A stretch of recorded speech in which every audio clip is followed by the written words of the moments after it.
The telegram didn't just bring news, it brought an ending. It was a Tuesday morning in October, the air in Boston thick with the smell of coal smoke and damp wool. Eleanora Hartwell stood in the narrow hallway of a boarding house, the yellow paper trembling in her hand. She was still in her nightgown, a thin wrapper pulled around her shoulders, but the words on the page were colder than any morning chill. They seemed to rearrange themselves, a cruel trick of the eye. Thomas Whitfield died September 30th. Stop. Consumption. Took him fast. Stop. Come home immediately. Stop. Arrangements made. Stop. Father. Eleanora's legs simply gave out. She didn't fall, she folded, sinking onto the cold wooden stairs that led to her tiny third-floor room. The movement woke the baby in her arms. Little James, 6 months old. His tiny fist broke free from his blanket, and he opened his eyes. They were blue. A deep, impossible blue that was a perfect copy of the man he would now never meet. The man whose name he carried. The man whose stubborn cowlick already defied every attempt Eleanora made to tame his soft baby hair. She had never even had the chance to tell Thomas he had a son. Around her, the boarding house was humming with life. Heavy footsteps from the landlady, Mrs. O'Malley, on the floor below. The clatter of other tenants getting ready for another long day at the textile mills. But for Eleanora, the world had gone completely silent. She was suspended in a bubble of shock, holding her son, staring at a future that had just cracked down the middle. Thomas Whitfield was everything a girl like her wasn't supposed to want. He was the son of a rich Nebraska farmer, educated and confident, in Boston on business for his father's grain operation. She was just a seamstress, spending her days in a factory where the air was thick with lint and the roar of the machines never stopped. Their worlds were never meant to collide. But they did, at a train station. A chance encounter. He was lost, overwhelmed by the city. She offered a little help, and a 5-minute conversation turned into an afternoon walk. That walk turned into dinner, and dinner turned into a 3-month courtship that changed everything. He promised her the world. He promised to marry her, to take her back to Nebraska, to build a life on the farm that would one day be his. They whispered their dreams to each other in the boarding house parlor, long after Mrs. O'Malley had gone to bed. Then, just as suddenly as he'd appeared, he was gone. A telegram had called him home. A crisis with the harvest. His father needed him. He promised he'd be back in the spring. He promised he'd write every week. He promised he'd send money for her ticket west. And for 2 months, the letters came. Long, beautiful letters filled with descriptions of the farmhouse where she would live, plans for their wedding, promises of their future. Eleanora read them until the paper was soft and worn. But then, the letters just stopped. Weeks turned into a month turned into 2. Eleanora wrote frantic, desperate replies. Had he been hurt? Had his family found out and forbidden him from marrying a poor factory girl? Or had he just changed his mind? By the time she knew for sure that she was carrying his child, she had already started to accept the terrible truth. Thomas Whitfield was gone. The pregnancy was a nightmare. She was sick, stressed, and trying to hide her growing belly at the factory. She saved every penny she could, but her body was failing. Mrs. O'Malley, with a quiet kindness, eventually suggested it was time to stop working. The birth was a secret, attended by a midwife who asked no questions and took her payment in small, desperate installments. She'd spent the last few months hidden away in a back room, listening to the world go on without her, trying to figure out how an unmarried mother with no family and no money was supposed to survive. Now, clutching the telegram, she knew. Her situation wasn't just difficult anymore. It was impossible. Every hope she'd secretly held on to, that he would come back, that there was an explanation, that they could still have their future, it all died with that single piece of yellow paper. Mrs. O'Malley found her there an hour later, still sitting on the stairs, just staring.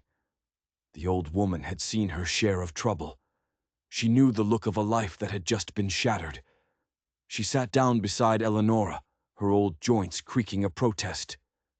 "Bad news from home, is it?" she asked, though she already knew. Eleonora just handed her the telegram. Mrs. O'Malley read it slowly, her lips moving silently over the words. She folded it carefully and handed it back.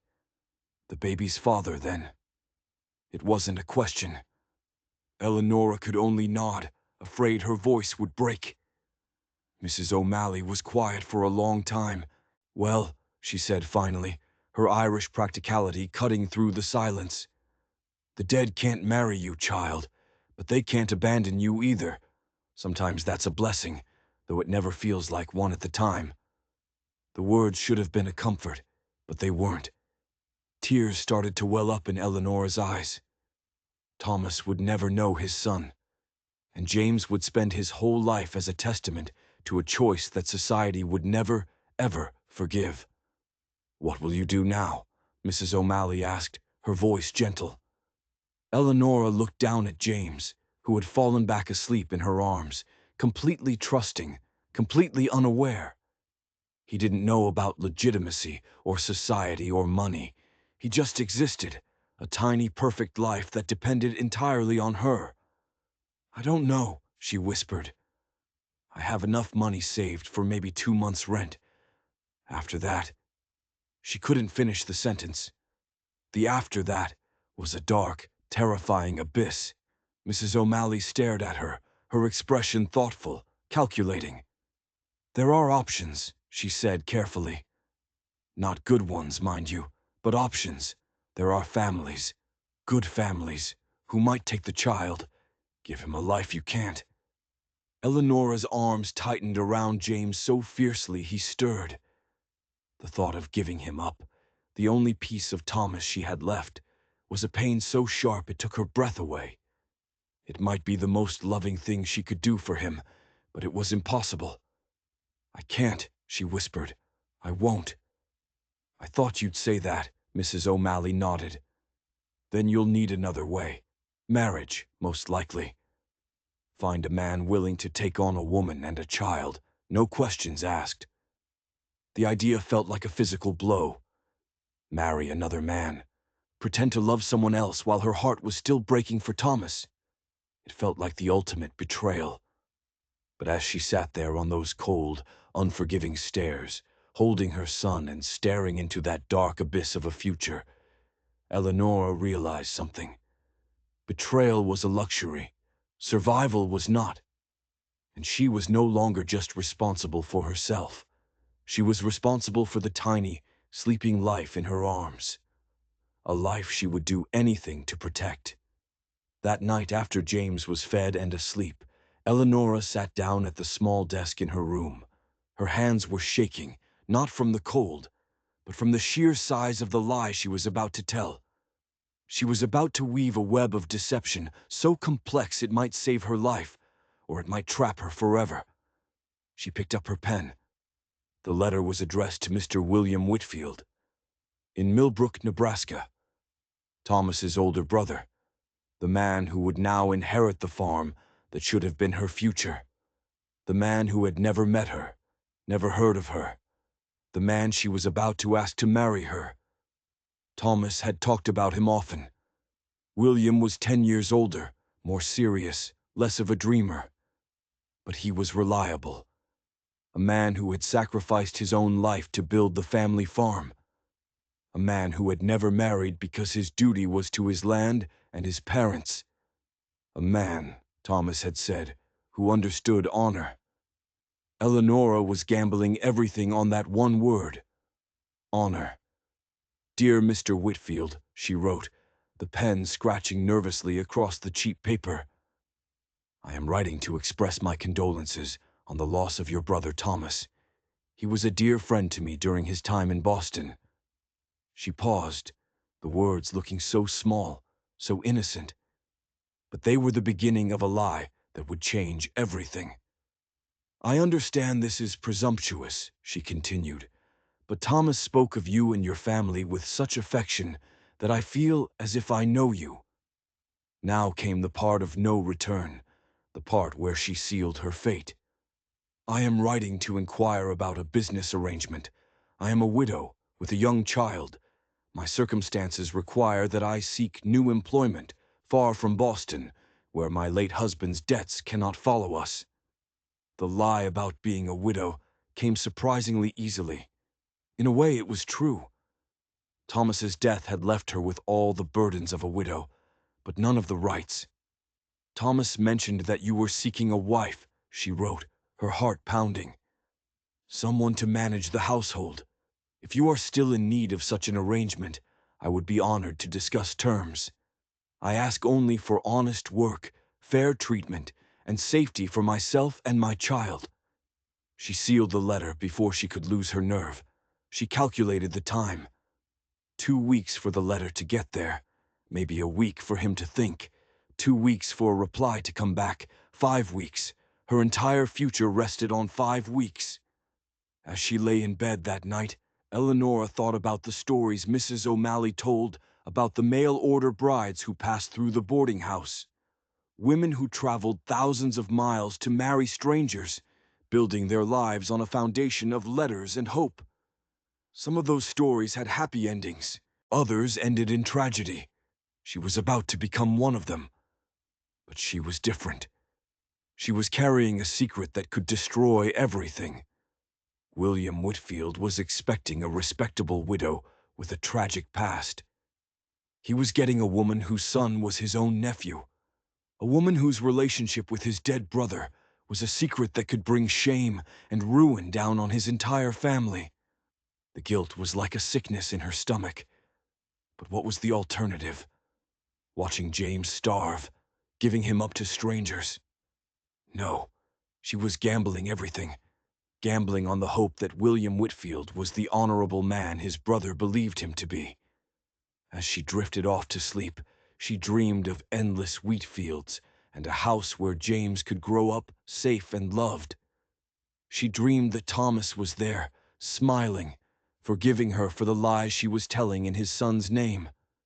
But when she woke up to the sound of James crying, the cold reality of her situation came crashing back down. Dreams couldn't save them. Only this desperate, dangerous lie could. The response from William Whitfield arrived 3 weeks later. Not 5. 3. It came on a gray November morning, the frost on the boarding house windows like delicate lace. The envelope was thick, the paper of a quality that spoke of prosperity. Eleanora's hands trembled so much she could barely carry it up to her room. James was sleeping in the wooden crate that served as his bed. At 7 months, his personality was starting to shine through. He had his father's stubbornness and a way of studying faces that was painfully familiar. Eleanora sat down and carefully sliced open the envelope. The handwriting was neat and precise, covering 3 full pages. William Whitfield, it seemed, was a thorough man. "Dear Mrs. Eleanora Whitfield," the letter began. Her breath caught in her throat. He had used Thomas's last name. It was a small thing, but it felt enormous. It was as if he had already accepted her story. "Your letter reached me during a time of great difficulty," he wrote. "The loss of my brother Thomas has left a wound that may never heal.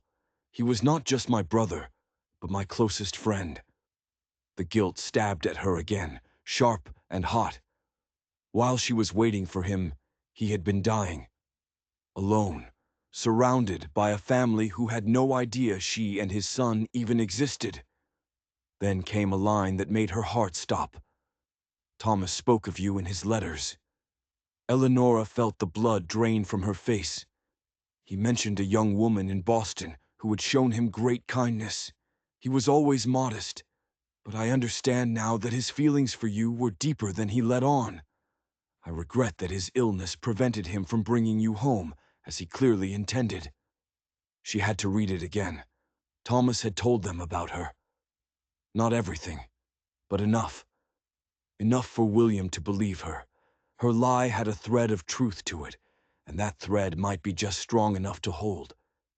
The rest of the letter described the farm, 1,500 acres of prime land, a huge house built by his grandfather, a modern dairy, the newest equipment. It was an empire. "I will speak plainly," William wrote. "I am 35 years old. I have remained unmarried because the farm has been my life. My parents are elderly, and my mother's health has declined since Thomas's death. We need someone to manage the household. We need the kind of feminine influence that makes a house a home."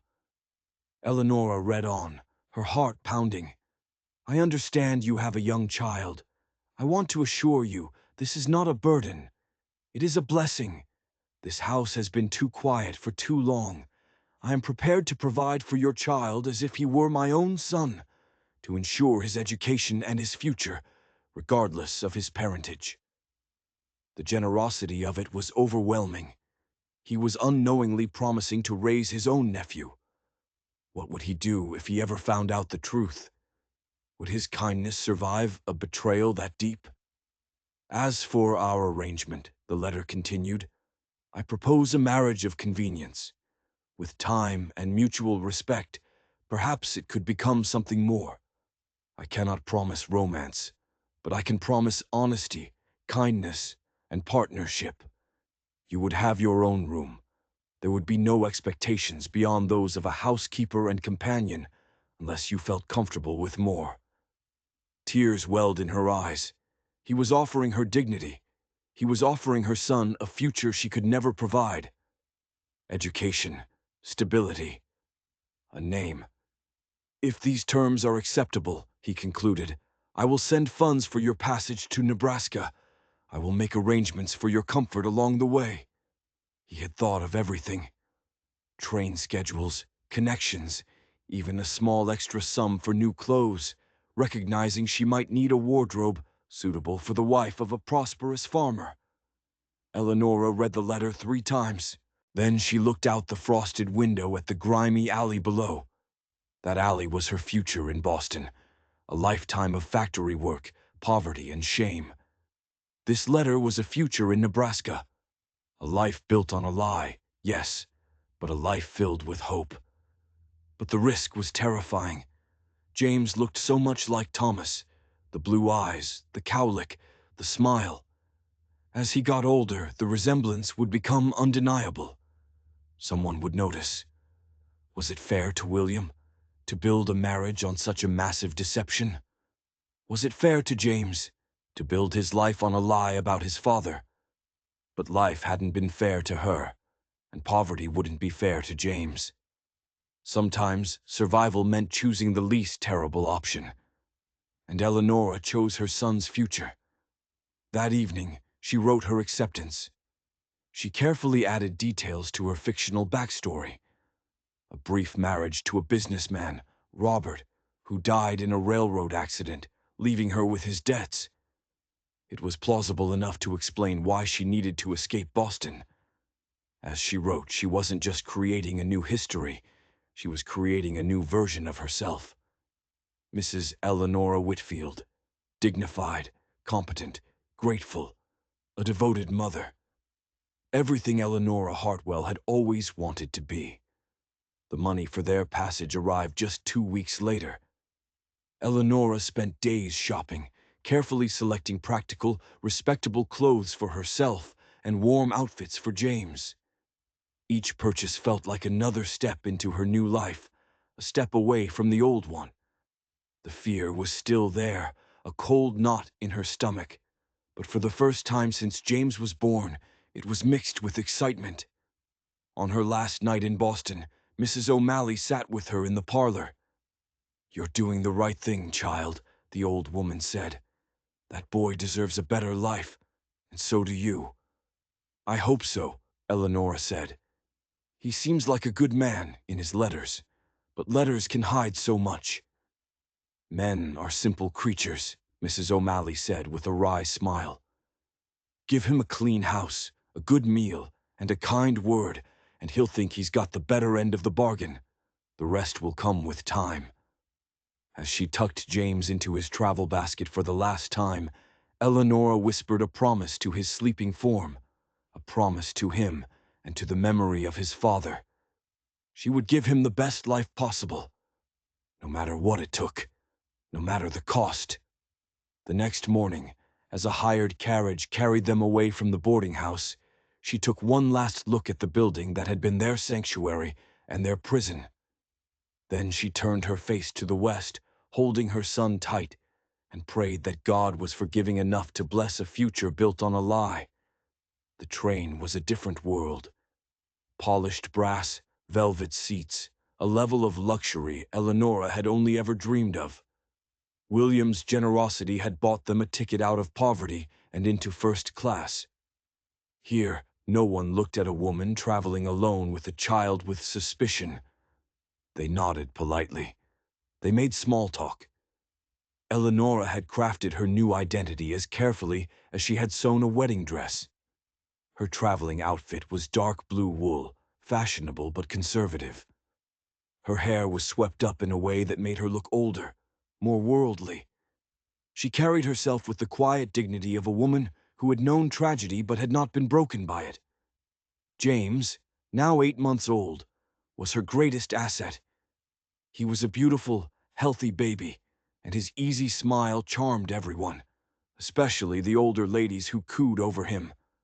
"Such a handsome boy," said a woman named Mrs. Abernathy, a wealthy widow from Philadelphia. "He has your eyes, my dear, but his expression, it reminds me of his father, I'm sure." Eleonora's heart leaped into her throat. "Yes," she managed to say, with a sad, wistful smile. "He is very much like his father in temperament, strong-willed but gentle."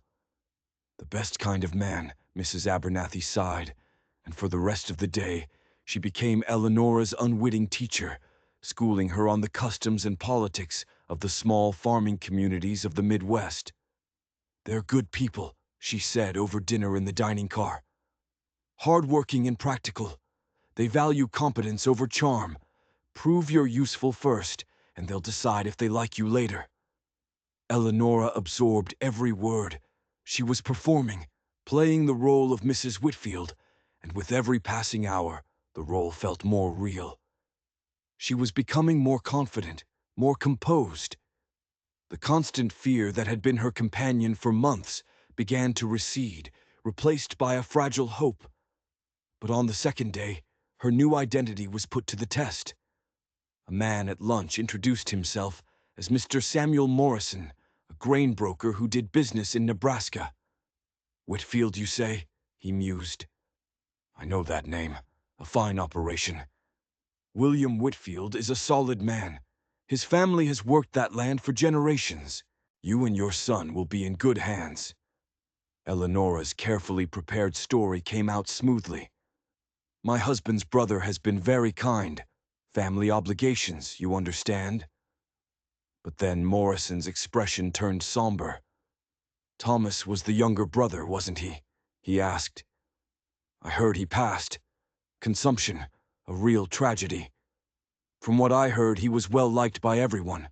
A bit gentler than William. Had a way with people that his brother lacks." The description was so perfect, so painfully accurate, that Eleonora had to look away. Hearing a stranger talk about Thomas brought all the grief rushing back, mixed with the sickening guilt of her deception. "Your son will grow up hearing wonderful stories about his father," Morrison said kindly. "The Whitfields take care of their own." Eleonora smiled and nodded, but inside she was reeling. The Whitfield family was more prominent than she had realized. People in the community knew them. They knew Thomas. They would be watching her. They would be watching James. And they would be looking for a family resemblance. That night, as the train rattled across the flat, dark plains of Illinois, she held a sleeping James and stared out at the endless emptiness. The sheer vastness of the land was intimidating. She felt small and alone, and the weight of her secret felt heavier than ever. She was gambling everything on her ability to maintain this lie. But what if James's face gave her away? What if his father's features, stamped so clearly on his own, became a confession she couldn't control. As the train crossed into Nebraska on the third day, the world outside the window transformed. The endless fields of wheat were exactly as she had imagined. It was a landscape of immense wealth and power. "These aren't just farmers," Mrs. Abernathy explained as they watched the vast operations roll by. "They're entrepreneurs. Your new family is part of something very significant." The scale of it all made Eleonora feel even more like an imposter. She was a seamstress who knew how to manage a single room and a hot plate. How was she supposed to run a household that was the center of a farming empire? As the train finally slowed, approaching the small station at Millbrook, she made her final preparations. She changed James into his best outfit, carefully trying to smooth down that stubborn cowlick. She checked her own reflection, practicing the expression of grateful dignity she hoped would see her through. Through the window, she saw him, a tall man in a dark coat, standing alone on the platform. Even from a distance, she knew it was William Whitfield. He had the same serious, watchful stillness she'd imagined from his letters. Her heart was pounding, a frantic drum against her ribs. In just a few minutes, this would all be real. The lie would either take root and save them, or it would wither and die, leaving them with nothing. As she stepped off the train, clutching James, the Nebraska wind hit her. It smelled of earth and wheat and a future as vast and uncertain as the horizon itself. William Whitfield was nothing like his brother, and yet he was exactly what she'd expected. Where Thomas had been charming and easygoing, William was serious and commanding. He was taller, broader, his face weathered by sun and wind. But his eyes were the biggest difference. Thomas's eyes had been a warm, gentle blue. William's were a deep, piercing gray, and they seemed to see everything. As he looked at her, Eleonora felt like he was measuring her character, not her beauty. It was terrifying and strangely reassuring. "Mrs. Whitfield," he said, his voice deeper than Thomas's, "I trust your journey was comfortable." "Very, thank you," she replied, amazed that her voice was steady. "This is James." William's gaze shifted to the baby in her arms. For a long, silent moment, he just looked. He studied James's face with an intensity that made Eleonora's stomach twist into a knot of pure fear. This was it. The first test. "He's a fine boy," William said finally, and his stern expression softened, transforming his whole face. "Strong features." He paused, his gaze moving from James to her, and back again. "There's something familiar about him. I can't quite place it." Eleonora's mind raced. "People often say that about babies," she said, forcing a light, natural smile. "They remind us of someone, but we can't think who." William nodded, seeming to accept the explanation. But as he led them to a large wagon, she saw him cast another long, thoughtful look at James. The seed of doubt had been planted. The ride to the farm was 8 miles of endless prairie. The scale of the Whitfield operation was staggering. 1,500 acres, a dozen full-time workers. This wasn't just a farm, it was a town. "My grandfather homesteaded this land," William explained, his voice filled with quiet pride. "Thomas and I were working to modernize it. He had a real gift for that side of the business. His death, it has left a hole that's hard to fill." The grief in his voice was real, and it twisted the knife of Eleonora's guilt even deeper. "I hope I can help," she said softly. "I'm eager to make myself useful."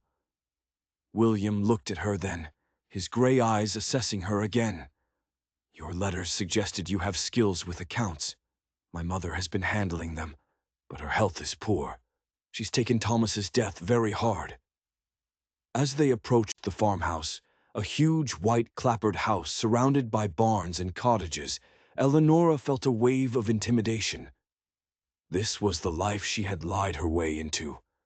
A life of prosperity and responsibility far beyond anything she had ever known.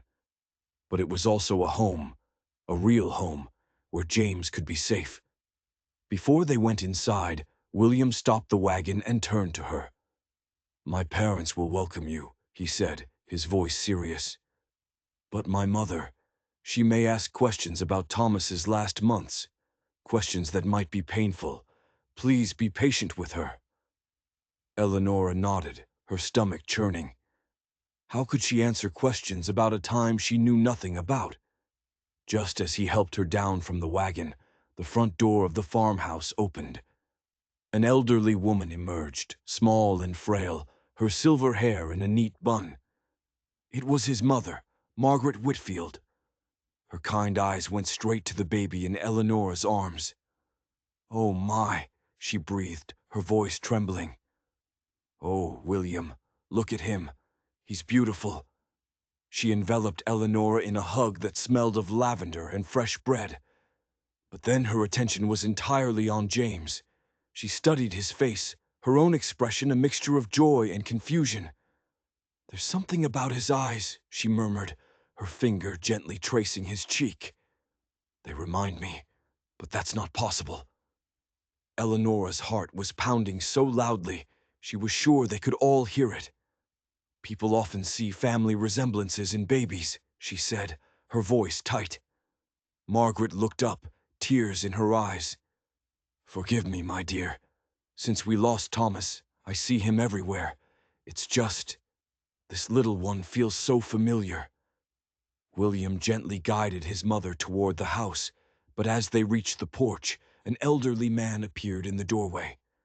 Henry Whitfield. He was tall like William, but stooped with age and grief. And when his eyes fell on James, they held the exact same searching, puzzled expression as his wife's. Eleonora felt a wave of pure panic. She had made a terrible mistake. She had thought the resemblance was a small risk, but she hadn't counted on the power of grief. She hadn't realized she was bringing Thomas's son into a house filled with people who were so desperate to see him again, they would find him in the face of a stranger's child. This wasn't just a risk, it was a ticking bomb, and she had just carried it across their threshold. The inside of the farmhouse was even more impressive than the outside. Polished hardwood floors, rich furniture, and on the mantelpiece, a row of family photographs. Eleanor's eyes were drawn to one of Thomas, his familiar, gentle smile captured forever. It was like a ghost watching her.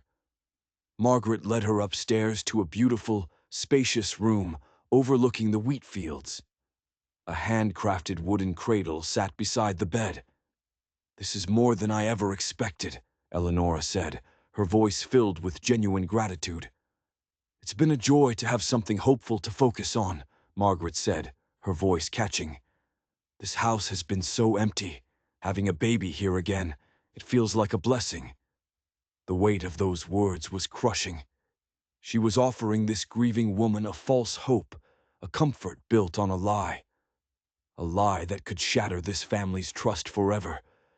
The kitchen was a marvel of modern efficiency, designed to feed an army of farm workers.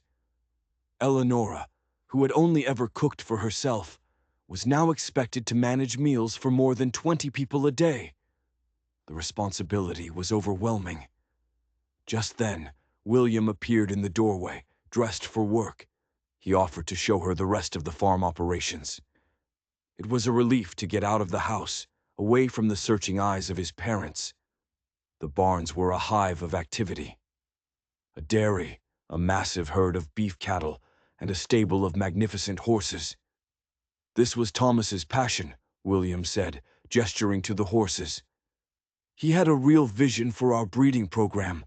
I'm trying to continue his work, but it's not the same without him." Every word was a reminder of what this family had lost and what she was hiding. As they walked, Eleonora began to understand the true scope of her new life. She wasn't just a housekeeper. She was the wife of one of the most important men in the county. She would be expected to host social events, to represent the family, to become a pillar of the community. It can be challenging for outsiders here, William admitted. Rural communities are wary of city folk. Your connection to Thomas will help, but you'll need to prove yourself. As they walked back toward the house, a rider galloped into the yard. "William," the man called out, "I was hoping to catch you. Wanted to meet your new wife." William introduced him as Dr. Samuel Bennett, the local physician, the man who had cared for Thomas in his final illness. Eleonora felt a jolt of pure ice in her veins. Dr. Bennett was a man in his 50s, with sharp, intelligent eyes that missed nothing. He was a man trained to see patterns, to look for details. He greeted her warmly, but his eyes were already analyzing, assessing. Then his gaze fell on James. "And this handsome fellow must be your son," he said, his professional curiosity piqued. He leaned in closer, his expression shifting. "A fine, healthy boy," he murmured, his eyes lingering on James's distinctive blue eyes, on the unruly cowlick. "There's something familiar about his features. Reminds me of—" He trailed off, a thoughtful frown creasing his brow. Eleonora's carefully constructed composure was cracking. "I suppose all healthy babies share certain characteristics," she said, her voice thin. Dr. Bennett nodded, but his eyes didn't leave James.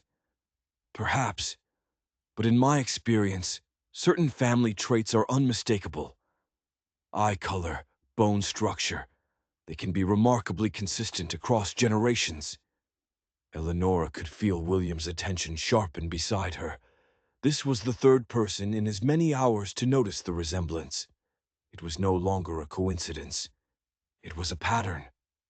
After the doctor left, promising to return for a proper social visit, the silence between her and William was heavy with unspoken questions. "Dr. Bennett seemed quite interested in James," William said, his tone carefully neutral. "He's a doctor," Eleonora replied, trying to sound casual.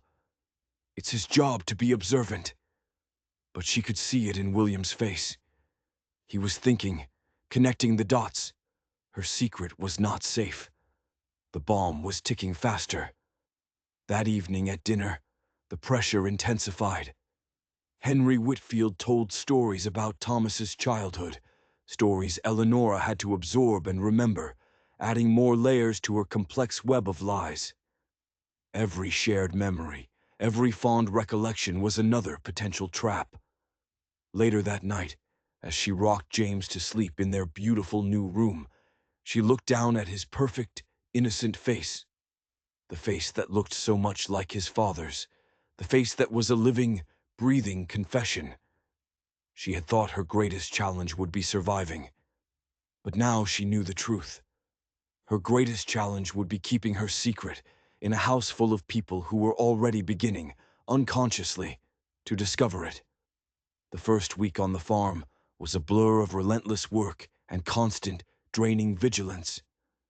Eleonora was up before dawn, cooking for an army, managing a household larger than any she could have imagined. But the physical labor was nothing compared to the mental exhaustion of maintaining her lie.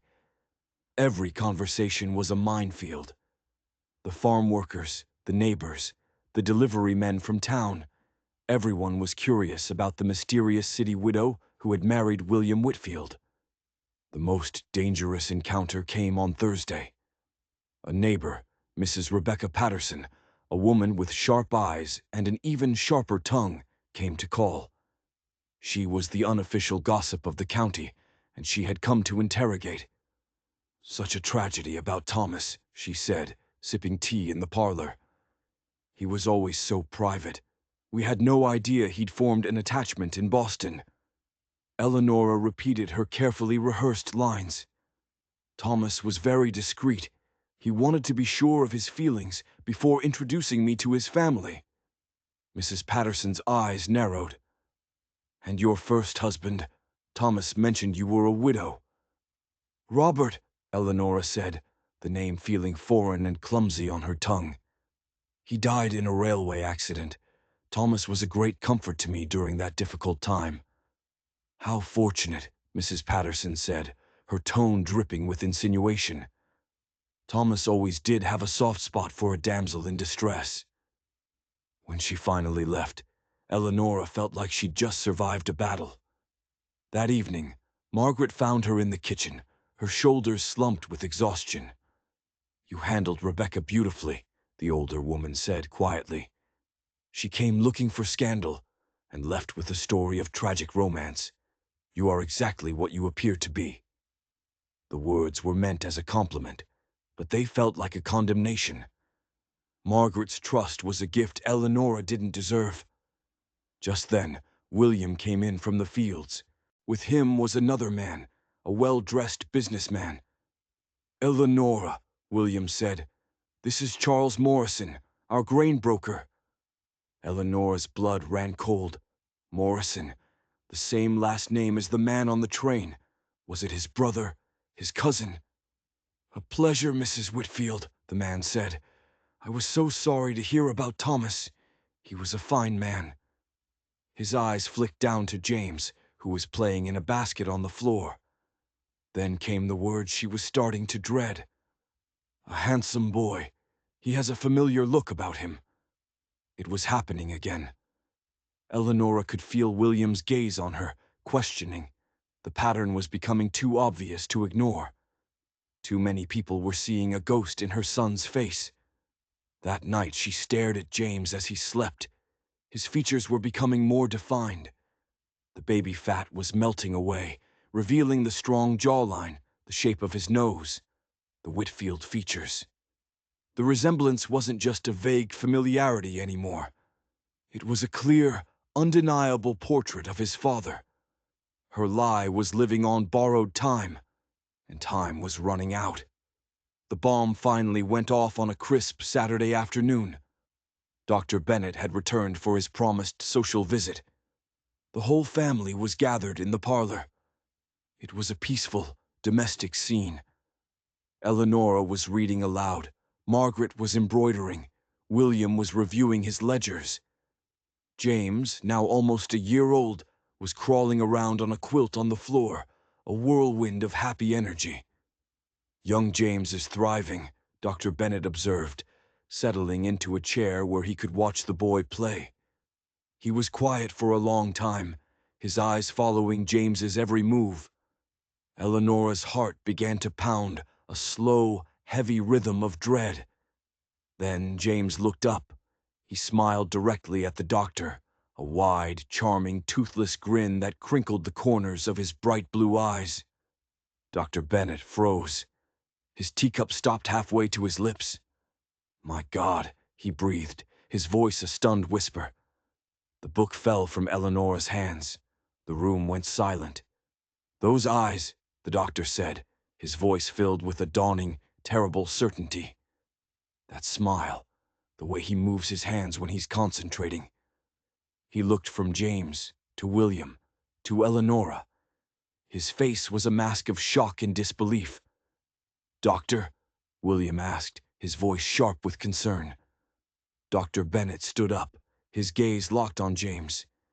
He was no longer a friendly visitor. He was a physician who had just stumbled upon an impossible diagnosis. "William," he said slowly, his voice heavy, "I need to ask you something. Have you noticed how much this child looks like your brother?" The question hung in the air, sharp and deadly as a shard of glass. William stared at James, really stared at him, as if seeing him for the first time. The casual observations, the comments from neighbors, from the grain broker, from his own mother, they all rushed together in his mind, forming a single, shocking conclusion. Margaret had dropped her embroidery, her hand flying to her mouth. Eleonora felt the world spin. Her carefully constructed life was collapsing, right here, in this quiet, sunlit room. The secret she had guarded so fiercely was about to be ripped away from her, and there was absolutely nothing she could do to stop it.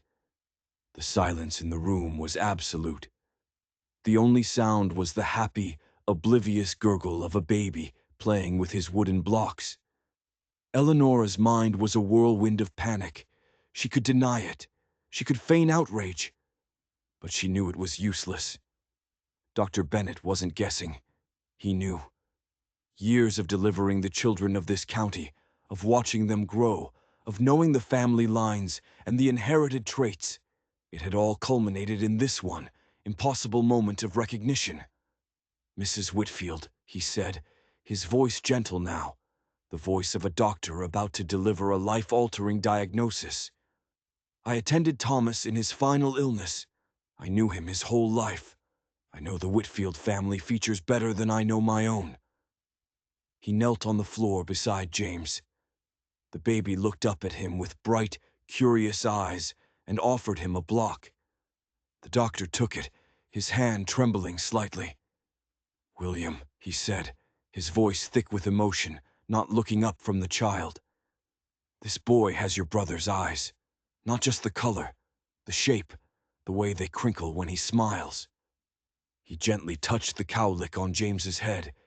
"He has Thomas's hands. He even has Thomas's god-awful cowlick." Margaret let out a small, strangled sob. "He's right," she whispered. "Oh my God, he's right. Look at him, William. Really look." William was already on his knees beside the doctor, his face a mask of disbelief and dawning wonder. He was staring at his own nephew, and finally, truly seeing him. "Sweet Jesus," he breathed. He looked up at Eleanora, his gray eyes filled with a storm of emotions, shock, hurt, confusion, and a flicker of something she couldn't name. Hope. "Eleanora," he said, his voice barely a whisper. "Who is James's father?" The performance was over. The lies were exhausted. All that was left was the truth. "Thomas," she said. The single word was the quietest sound in the room, but it landed with the force of a thunderclap. "James's father is Thomas." A gasp from Margaret, a sharp intake of breath from Henry, and from William, a long, shuddering sigh, as if a weight he didn't even know he was carrying had finally been lifted. "But your letters," he started, his mind trying to reconcile the lie with this new, impossible reality.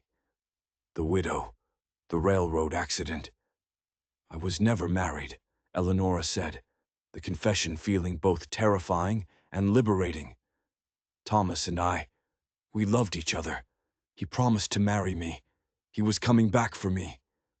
But the letters stopped. I didn't know he was sick. I didn't know anything until the telegram came." "He never knew about the baby?" Margaret asked, tears streaming down her face.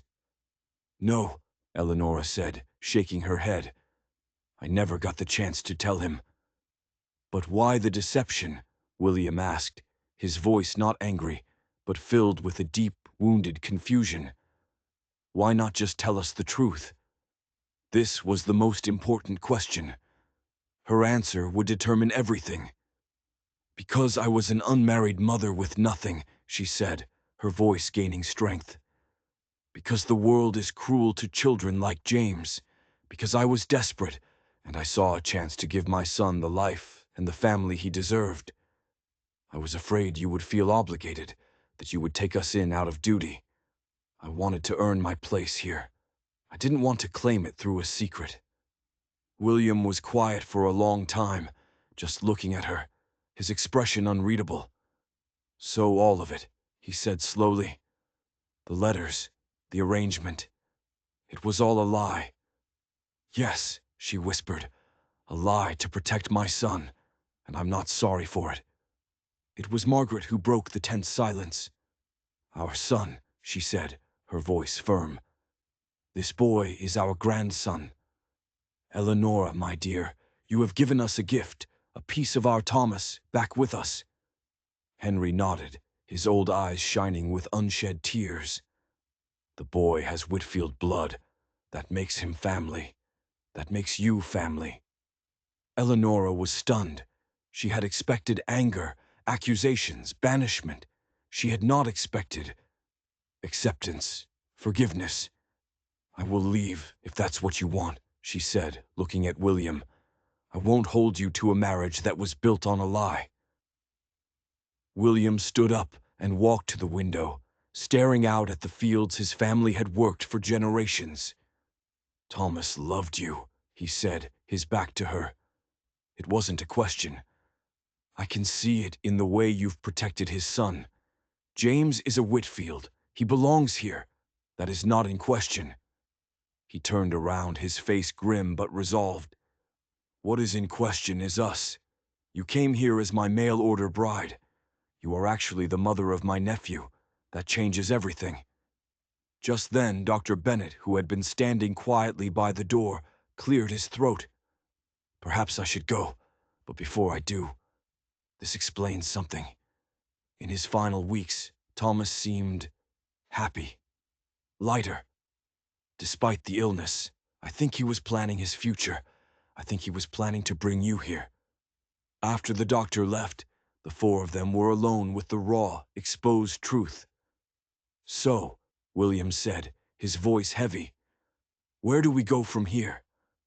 The question hung in the air, filled with the weight of two possible futures. One in which Eleonora was cast out, her lie unforgivable, and another, far more complicated one, in which this broken, tangled beginning could somehow be woven into something new, something real. Eleonora looked at William, her fate resting entirely in his steady gray eyes. "Where we go from here," she said, her voice trembling but clear, "depends on what you're willing to forgive." William didn't answer right away.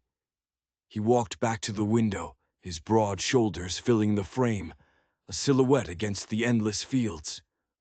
"What happened before today is in the past," he said, his voice low and thoughtful. "The lies, the fear, I understand why you did it. The question isn't about forgiveness. It's about what we are willing to build now that we have the truth." Margaret, who was now bouncing a perfectly content James on her knee, spoke up. "William, what we discovered today doesn't change what we've seen with our own eyes for weeks. Eleonora is a good woman. She is kind, she is capable, and she has brought this house back to life. She is what this family needs." Henry nodded his solemn agreement. "The boy is our blood. His mother is our family. The details are for God to sort out." The acceptance from his parents was a balm on Eleonora's raw nerves, but it was William's decision that mattered. "Our marriage was a business arrangement," she said, forcing herself to face the painful reality. "Based on a lie. How can we build anything on a foundation like that?" William turned from the window, and for the first time, Eleonora saw not just a stoic farmer, but a man wrestling with his own heart. "But the person you've been since you arrived," he said, "the competent woman, the loving mother, that person is real, isn't she?" "Yes," Eleonora whispered. "That part has always been true." "Then we build on that," he said. And then he dropped a second bombshell. "Eleonora, Thomas wrote to me about you." Her breath hitched. "He did?" "3 letters in his final weeks. He never used your name, but he wrote about a woman in Boston who had captured his heart. He was planning to ask you to marry him. He was planning to bring you home." The room tilted again. All the fear, the desperate planning, the heavy guilt. It had all been for nothing. Thomas had been making plans for them. He hadn't abandoned her. He had loved her, right up to the end. "So you see," William continued, his voice softening, "your arrival here wasn't a deception. It was a destiny, just a little off course. The outcome he wanted, you and his son, as part of this family, that's exactly what has happened." Tears streamed down Eleanor's face now, tears of grief and relief all mingled together. "But what does this mean for us?" she asked. "For our marriage?" William walked over and gently took James from his mother's arms. The baby immediately reached up and patted his face, gurgling happily. The sight was so natural, so paternal, it made Eleonora's heart ache. It means we have a choice, William said, his eyes locked on hers. We can end this marriage. You would still have a home here, always. You are James's mother, and this is his home. Or we can try to build a real marriage, not one of convenience, not one based on a lie. Something new, something for us. The offer was so generous, so unexpected, it left her speechless. But can you? She asked. Can you forgive the lies? Can you truly love another man's child as your own? William looked down at the baby in his arms. Eleonora, I have been loving this child as my own since the day you arrived. Finding out he is my blood nephew doesn't change that. It only makes it deeper. As for the lies, I understand the desperation that drove you. How can I condemn a mother for doing whatever it took to protect her child? Margaret smiled, a knowing, motherly smile. What my son is trying to say, she said, is that he's already fallen in love with you both. He's just too stubborn to say it plainly. Eleonora's cheeks flushed. She looked at William, and in his eyes, she saw the truth of his mother's words. Her own feelings for this quiet, steady, honorable man, feelings she had been suppressing, feeling guilty about, rose to the surface. She started, her voice choked with emotion. I came here only for survival. I didn't expect. I have come to care for you, William, more than I thought possible. A slow smile spread across William's face, a rare and wonderful sight. Trust is earned through actions, Eleonora, not words, and your actions have shown me who you are.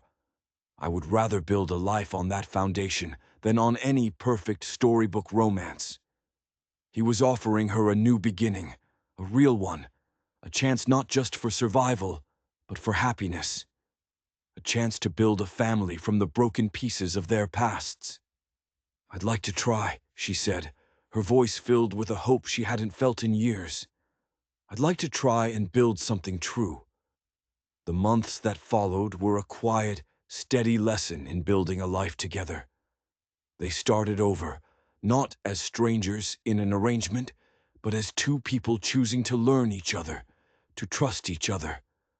They navigated the town gossip with a united front, their quiet dignity silencing the whispers. The love between them didn't blossom overnight. It grew slowly, steadily, like the weed in the fields around them, nurtured by shared work, mutual respect, and a deep, abiding love for the little boy who was the heart of their family. 2 years later, at the annual Harvest Festival, Eleonora stood in the bustling farmhouse kitchen, a respected matriarch in her own right.